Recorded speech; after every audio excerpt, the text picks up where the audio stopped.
Cinema express நேயர்களுக்கு வணக்கம். எனக்கு என்ன படத்தோட ரிவ்யூ பார்க்க போகிறோம் அப்படின்னு பார்த்தீங்கன்னா, ஜிடி நாயுடு கிருஷ்ணகுமார் இந்த படத்தை வந்து இயக்கியிருக்காரு. மாதவன், பிரியாமணி, துஷாரா விஜயன், சத்யராஜ், ஜெயராம், கருணாகரன், அபிநய் ராய் அண்ட் ஒரு பெரிய டீம் நடிச்சிருக்காங்க. ஜிடி நாயுடு படத்தோடைய கதை வந்து ஊர் உலகம் அனைத்தும் அறிந்த ஒன்று தான். என்ன அப்படின்னு பார்த்தீங்கன்னா, இந்தியாவுடைய எடிசன் அப்படின்னு சொல்லிட்டு அழைக்கப்பட்ட ஜிடி நாயுடுவுடைய பயோகிராஃபி. ரைட். ஸோ இந்த படத்தோடைய ப்ரொமோஷன்லேருந்து எல்லாத்துலேயுமே வந்து ஒரே ஒரு விஷயத்தை மட்டும் திரும்பி திரும்பி சொன்னாங்க. என்னன்னு பார்த்தீங்கன்னா, சிலபஸில் வந்து அவருடைய வாழ்க்கை வரலாறை சேர்த்து இன்றைக்கி வந்து இருக்கக்கூடிய பசங்களுக்கு தெரியப்படுத்தியிருக்கணும். ஆனால் பண்ணலை.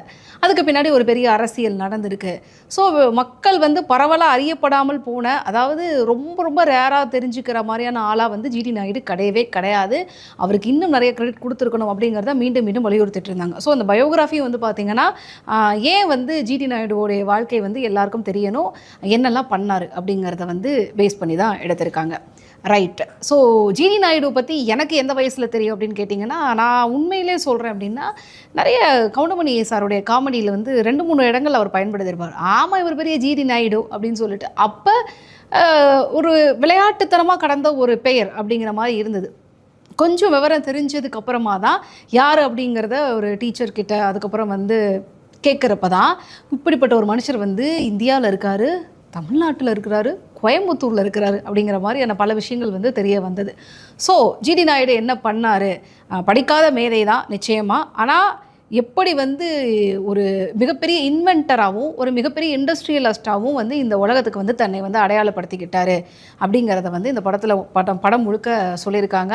ஸோ அவருடைய ஆரம்பகால வாழ்க்கை, திருமண வாழ்க்கை, எப்படி வந்து ஒரு இன்வென்ஷன் மேலே அவருக்கு இன்ட்ரெஸ்ட் வந்தது, அப்புறம் வந்து எப்படி மிகப்பெரிய சாம்ராஜ்யத்தை ஒரு இண்டஸ்ட்ரியலிஸ்டாக தன்னுடைய மிகப்பெரிய கோட்டையை உருவாக்குனார், அதுக்கு பின்னாடி எவ்வளோ மூளை வந்து அவருக்கு இருந்திருக்கு, எப்படியெல்லாம் அதை வந்து செயல்படுத்தினார், இந்தியாவுக்கு எவ்வளோ பெருமை தேடி கொடுத்தாரு, எவ்வளோ கனவு ப்ராஜெக்ட்ஸை வந்து இது பண்ணார், பிரிட்டிஷ் அரசை வந்து எப்படி வந்து தைரியமாக வந்து எதிர்த்து நின்னார், சும்மா யாருக்கும் பயப்படாமல் இருந்திருக்காரு. ஸோ இந்த மாதிரியான எல்லா விஷயங்களையும் வந்து அடக்கிய ஒரு விஷயமாக தான் இந்த ஜிடி நாயுடுடைய படம் வந்து வந்திருக்கு.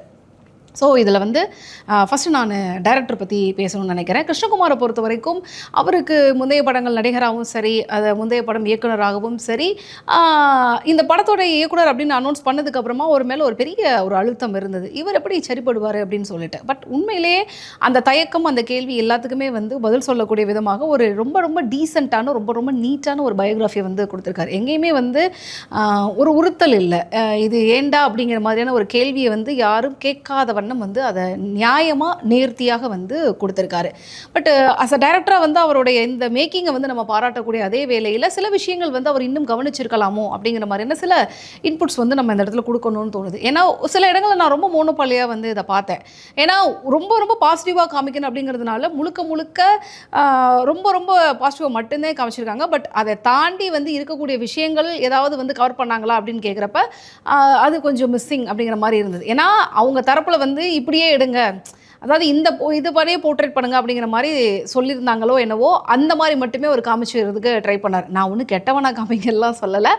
பட் ஆனால் ஒரே ஒரு சைடு மட்டுமே இருக்கிற மாதிரி இருக்குது. 2 சைடு இருக்கும்ல, அந்த 2வது சைடு வந்து மிஸ்ஸிங் அப்படிங்கிற மாதிரி ஒரு சின்ன ஃபீல் வந்து எனக்கு இருந்தது. ஸோ அதை வந்து அவர் கொஞ்சம் கான்சன்ட்ரேட் பண்ணியிருக்கலாமோ அப்படின்னு தோணுச்சு. எனக்கு இந்த கேள்வி எங்கே எழுந்தது அப்படின்னு பார்த்தீங்கன்னா, அந்த முதல் திருமணம் வந்து அவருக்கு ஒரு தோல்வி அடைஞ்சு 2வது திருமணத்துக்குள்ளே என்ட்ரி ஆகிறார்ல, அதெல்லாம் வந்து ரொம்ப ஒரு உண்மைத்தன்மை இல்லாத மாதிரி ஒரு இருந்தது. ஏன்னா அவ்வளோ அந்யூன்யமாக ஆத்மார்த்தமாக இருந்த ஒரு உறவு வந்து எப்படி ஜஸ்ட் லைக் தட் போயிடுது அப்படிங்கிறப்போ கொஞ்சம் கேள்விகள் வந்து வர செஞ்சுது. எதையோ வந்து யாரையோ மனசு நோகாமல் இருக்கணுங்கிறதுக்காக பண்ணியிருக்காங்கன்னு சொல்லுவாங்கள்ல, அந்த மாதிரியான மொமெண்ட்டாக எனக்கு அந்த சில இடங்கள்லாம் தோணுச்சு. அதே மாதிரி சில இடங்கள் எனக்கு இன்னும் நிறைய குறிப்பிட்டு சொல்லக்கூடிய இடங்கள்லாம் இருந்தது, அதெல்லாம் கான்சன்ட்ரேட் பண்ணியிருக்கலாமோ அப்படின்னு தோணுச்சு. So coming to casting, Madhavan GD Naidu அப்படிங்கிற கதாபாத்திரத்துக்கு அளவெடுத்து டெய்லர்லாம் வச்சு ஒரு சொக்கா தச்சு போட்டு ஒருத்தரை நிற்க வச்சா அப்படி இருக்கும், அப்படி இருக்கிறாரு.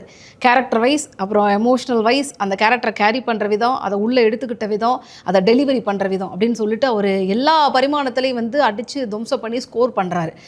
மாதவன் வந்து ரொம்ப நல்ல நடிகர் அப்படிங்கிறதுக்கு நிறைய படங்கள் உதாரணமாக சொல்லலாம். கண்டிப்பாக வந்து ஜிடி நாயுடுவும் வந்து மாதவனுடைய கரியரை பொறுத்த வரைக்கும் மிக முக்கியமான படம் அப்படின்னு சொல்லிட்டு அவர் தோளில் வந்து அப்படியே சும்மா கெத்தா அப்படியே காலர் தூக்கி விட்டு சொல்லக்கூடிய அளவிற்கு ஒரு நல்ல படமாக, நல்ல நடிப்பாக இந்த படத்தை வந்து கொடுத்துருக்காரு. பர்டிகுலராக ஒரு இடத்துல வந்து எனக்கு பயங்கர எமோஷ்னலாக வந்து மாதவன் ரொம்ப வந்து மனசுக்குள்ளே உள்ளே போயிட்டார். எந்த சீன் அப்படின்னு பார்த்தீங்கன்னா, அவருடைய கனவு ட்ரீம் அப்படின்றது பென்ஸ் ஃபேக்ட்ரியை வந்து இந்தியாவில் வந்து தான் வந்து தொடங்கணும் அப்படிங்கிறது ஒரு பெரிய ட்ரீமாக இருந்தது. ஆனால் அந்த மொமெண்ட் வந்து அவருக்கு இல்லை அப்படிங்கிறப்ப, நீங்கள் வேறு யாரை வந்து இதுக்கு உங்களுக்கு ஈக்குவலான ஒரு காம்படிட்டராக வந்து நீங்கள் யாரை வந்து சஜஸ்ட் பண்ணுவீங்கன்னு சொல்லிட்டு ஒரு ஃபோன் கால் வந்து பேசுகிறாரு. அந்த கான்வர்சேஷன் என்டையராக அது முழுக்கவே அவ்வளோ எமோஷ்னல் இருக்கும். என்னடா இந்த மனுஷன் என்னடா பண்ணணும்னு நினச்சாரு, ஒரு ஒரு விஷயத்தை இன்டர்நேஷ்னல் தரத்தை ஒரு விஷயத்தை இந்த ஊரில் பண்ணணும்னு நினச்சது அவ்வளோ பெரிய குத்தமா அப்படிங்கிற மாதிரி ஒரு மிகப்பெரிய எமோஷனல் வந்து அந்த பர்டிகுலர் இடத்துல வந்து கேரி ஆச்சு. அதை மாதவன் அவ்வளோ அழகாக கேரி பண்ணியிருந்தார். தென் படத்துடைய அதர் கேரக்டர்ஸ் பிரியாமணி அவங்களுக்கு வந்து ரொம்ப கம்மியான ஸ்க்ரீன் ப்ரெசன்ஸ் தான். பட் அதை வந்து பண்ணிட்டு போயிட்டாங்க. பட் எனக்கு வந்து அந்த கேரக்டருடைய அதாவது அவங்க பெர்ஃபார்மன்ஸில் எந்த விதமான குறையும் சொல்ல முடியாது. ஆனால் அந்த டெப்த்து வந்து பார்த்திங்கன்னா அந்த கேரக்டருடைய டெப்த்து வந்து ரொம்பவே வந்து கம்மியாக இருந்த மாதிரி தான் இருந்தது. அதன் பிறகு மனைவியாக வரக்கூடிய துஷாரா விஜயன் படத்துடைய ஆரம்பத்திலேருந்து கடைசி வரைக்கும் இருக்கிறாங்க. ஸோ அவங்களும் அவங்களோட ரோலை வந்து பண்ணிவிட்டு ரங்கநாயகி அப்படிங்கிற கதாபாத்திரத்தை வந்து கேரி பண்ணிவிட்டு போயிருக்காங்க. அதன் பிறகு முக்கியமான கதாபாத்திரங்களாக சத்யராஜ் அண்ட் ஜெயராம் இவங்களுடைய காம்போஸில் நிறைய இடங்களில் வந்து ஒரு கூஸ்பம்ஸான மூமெண்ட்டு, நிறைய இடங்களில் வந்து வழக்கமாக இவங்க செய்யக்கூடிய விஷயங்கள் அப்படிங்கிற மாதிரியான ஒரு சலிப்பு மூமெண்ட்டு, இந்த மாதிரியான மிக்சடான எமோஷன்ஸ் வந்து நிறைய இடங்களில் வந்து இந்த படத்தில் வந்து பார்க்க முடிஞ்சது. அதன் பிறகு கருணாகரன் ரொம்ப சைலண்ட்டாக வந்து சும்மா கூட்டத்தில் ஒருத்தர் வர்ற மாதிரி இருக்கும். பட் மேஜராக வந்து நிறைய விஷயங்கள் பண்ணுறதுக்கான ஒரு டெப்த்தான ஒரு ரோலாக தான் அவருடைய கேரக்டர் வந்து நான் பார்த்தேன். ஏன்னா வன்மத்தை உள்ளே வச்சுக்கிட்டே இருந்து எதாவது பண்ணிக்கிட்டே இருக்கணும் அப்படிங்கிற மாதிரியான ஒரு கேரக்டரை கேரி பண்ணுற மாதிரியான ஒரு கேரக்டர். ஸோ அதை நல்லா நீட்டாகவே பண்ணியிருந்தாங்க. இது இல்லாமல் சின்ன வயசு ஜிடி நாயுடுவா, டிஜே அருணாச்சலம், ஷீலா ராஜ்குமார், அதன் பிறகு பிரிகிடா, சகா அப்படின்னு சொல்லிட்டு ஒரு ஏகப்பட்ட நடிகர்கள் வந்து இந்த படம் முழுக்க வந்து நிறைஞ்சி இருக்கிறாங்க. சரி, நீங்கள் ஒவ்வொரு சீன்லேயும் பார்த்தீங்க அப்படின்னா உங்களுக்கு பிடித்தமான நடிகர்கள் எல்லாருமே வந்து அந்த ரோல்ஸை வந்து ப்ளே பண்ணியிருப்பாங்க. ஓகே, ஸோ ஓவரால் காஸ்டிங் நல்லாயிருக்கு. படத்தை எடுத்த டைரக்டர் வந்து என்ன பண்ணியிருக்காரு, அதில் மிஸ் பண்ண விஷயங்களை நம்ம குறிப்பிட்டு சொல்லிட்டோம். இப்போ படத்துடைய டெக்னிக்கல் டீம் பற்றி சில விஷயங்கள் நம்ம கண்டிப்பாக பேசணும். அதில் முதலாவதாக நான் மென்ஷன் பண்ணணும் அப்படின்னு நினைக்கக்கூடிய ஆள் வந்து பார்த்திங்கன்னா இசையமைப்பாளர் கோவிந்த் வசந்தா. ஸோ கண்டிப்பாக வந்து ஒரு 96க்கு அவர் கொடுத்த நியாயம் இன்றைக்கு வரைக்கும் பல வருஷங்கள் கடந்தும் நம்மளாம் வந்து சிலாகிச்சுக்கிட்டே இருக்கோம்ல. ஸோ அப்படிப்பட்ட ஒரு நேர்த்தியான இசையமைப்பாளர் இந்த படத்துக்கு ஒரு பயோகிராஃபிக்கு வந்து எப்படிப்பட்ட ஒரு எமோஷன் இருக்கணும் அப்படிங்கிறது அவருடைய மியூசிக்கில் வந்து ரொம்ப அழகாக கேரி பண்ணியிருக்காரு. எனக்கு நிறைய இடங்களில் பின்னணி இசை வந்து ரொம்ப ரொம்ப அழகாக இருந்தது. அந்த கோ வித் த ஃப்ளோக்கு அப்படி ஏற்ற மாதிரி ஒரு சூப்பரான ஒரு பின்னணி இசையாக வந்து அவருடைய இசை ரொம்ப நேர்த்தியாக இருந்தது. அதன் பிறகு அரவிந்த் கமலநாதனுடைய சினிமாட்டோகிராஃபி ரொம்ப நல்லா இருந்தது. ஏன்னா ஒரு காலகட்டத்தில் நடக்கக்கூடிய படம் அப்படிங்கிறப்ப பின்னாடி இருக்கக்கூடிய ஆர்ட் டைரக்ஷன்லேருந்து எல்லாத்தையும் லொக்கேஷனில் இருந்து ஆர்டிஸ்டோடைய லுக்கில் இருந்து அந்த எல்லாத்துலேயும் கலரில் இருந்து எல்லாத்தையுமே வந்து கவனமாக வந்து பண்ணணும். ஸோ அப்படி இந்த படத்தில் வந்து நேர்த்தியான ஒரு சினிமாட்டோகிராஃபியை வந்து கண்டிப்பாக வந்து கொடுத்தாரு அரவிந்த் கமலநாதன் அப்படிங்கிறத மென்ஷன் பண்ணியாகணும். அதே போல் எடிட்டர்ஸ் வந்து பார்த்திங்கன்னா Bijith Bala and K Sasikumar. So 2 பேரும் தான் வந்து எடிட்டிங் டிபார்ட்மெண்ட்டுக்கு வந்து பொறுப்பில் அவங்க எடிட் பண்ணியிருக்காங்க.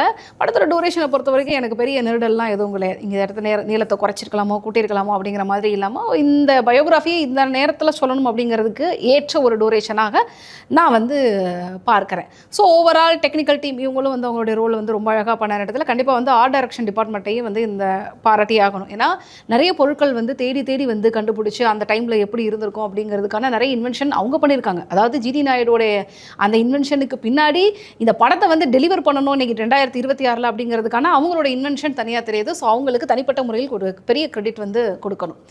ஓகே, ஸோ ஓவரால் இந்த படம் வந்து ஒரு மனிதரை பற்றி இந்த உலகம், இந்த சமுதாயம், இன்றைக்கி வரக்கூடிய கிட்ஸ் எல்லோரும் தெரிஞ்சுக்கணும் அப்படிங்கிற ஒரு நோக்கத்தோடு எடுக்கப்பட்ட படம்.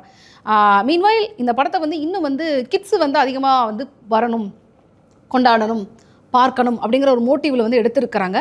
ஆனால் குழந்தைகளை உள்ளே இழுக்கிறதுக்கான விஷயங்கள் வந்து எவ்வளோ வச்சுருக்காங்க அப்படிங்கிறப்ப ரொம்ப ஃபியூ அப்படிங்கிற மாதிரி தான் இருக்குது. என்னன்னு பார்த்தீங்கன்னா இப்போ குழந்தைங்க எதை பார்த்தா எக்ஸைட் ஆவாங்க, புதுசாக அந்த மனுஷன் வந்து இன்வென்ஷன் கண்டுபிடிக்கிறாரு. ஸோ இந்த மொமெண்ட்லேருந்து அந்த இன்வென்ஷன் வந்தது, இந்த மொமெண்ட்லேருந்து இந்த இன்வென்ஷன் வந்தது அப்படிங்கிறத வந்து பார்க்குறப்ப அவங்களுக்குள்ள வந்து ஒரு பெரிய எக்ஸைட்மெண்ட் வரும்.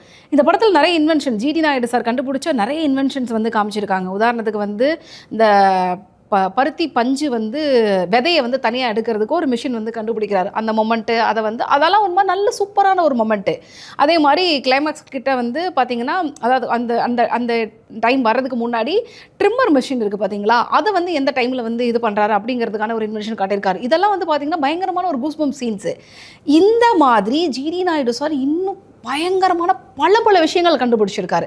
அதை எல்லாத்தையும் வந்து இந்த குழந்தைகளோட நேரடியாக கனெக்ட் ஆகிற மாதிரி இன்னும் பல விஷயங்களை, அந்த இன்வென்ஷன்ஸை, அது ரிலேட்டடான சீன்ஸ் வந்து இதில் இருந்திருக்கலாமோ, அவங்களுடைய இன்ட்ரெஸ்ட்டை வந்து இன்னும் அது க்யூரியாசிட்டியும் எக்ஸைட்மெண்ட்டையும் இன்னும் கொஞ்சம் எக்ஸ்ட்ரா கொடுத்துருக்குமோ அப்படிங்கிற மாதிரி ஒரு சின்ன சஜஷன் இந்த இடத்துல நான் சொல்லணும்னு நினச்சேன். ஏன்னா குழந்தைகளுக்காக எடுக்கப்பட்ட படம், குழந்தைகளும் கண்டிப்பாக பார்க்கணும் அப்படிங்கிறதுக்காக எடுக்கப்பட்ட படம். பட் அவங்கள வந்து இன்னும் வந்து எக்ஸைட் பண்ணுறதுக்கான விஷயங்கள் டைரக்டர் இன்னும் கொடுத்துருக்கலாமோ அப்படிங்கிறது எனக்கு ஒரு மிகப்பெரிய ஒரு இதுவாக இந்த இடத்துல சொல்லணும்னு தோணுச்சு.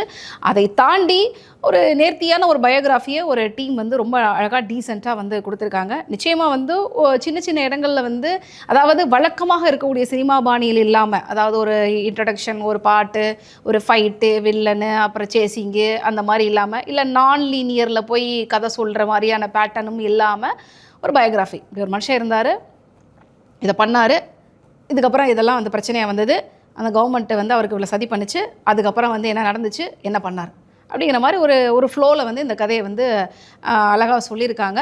கண்டிப்பாக வந்து எவ்வளோ படங்கள் பார்க்குறோம், எத்தனையோ வந்து நேரங்களில் வந்து நம்ம வீணாக வந்து செலவு பண்ணுறோம். பட் அந்த டைமில் இப்படிப்பட்ட ஒரு மனுஷன் நம்ம கூட இருந்திருக்காரு, நம்ம ஊர்லேயே இருந்திருக்காரு அப்படிங்கிறத வந்து தெரிஞ்சுக்கிறதுக்காகவும், உங்களுடைய அடுத்த தலைமுறைக்கும் வந்து தெரியப்படுத்துறதுக்காகவும், கண்டிப்பாக சின்ன சின்ன குறைகள் இருந்தாலும் இந்த படத்தை நீங்கள் ஃபேமிலியாக வந்து தியேட்டரில் பார்க்கலாம். உங்களுடைய கிட்ஸை கூப்பிட்டு போயிட்டு ஜிடி நாயுடு இவ்வளோ விஷயங்கள் பண்ணியிருக்காரு, எந்தெந்த மொமெண்ட், அதாவது எல்லாரும் ஒரு பக்கம் ஒரு விஷயத்தை யோசிக்கிறப்ப இன்னொரு பக்கமாக யோசிக்கிறதுக்கான ஒரு மொமெண்ட்டாக நிறைய விஷயங்கள்லாம் பண்ணியிருக்காருல, அந்த மாதிரியான விஷயங்கள்லாம் அந்த பசங்க தெரிஞ்சுக்கிறதுக்காக நீங்கள் கண்டிப்பாக வந்து குழந்தைகளையும் இந்த படத்துக்கு தியேட்டருக்கு கூட்டிகிட்டு போகலாம்.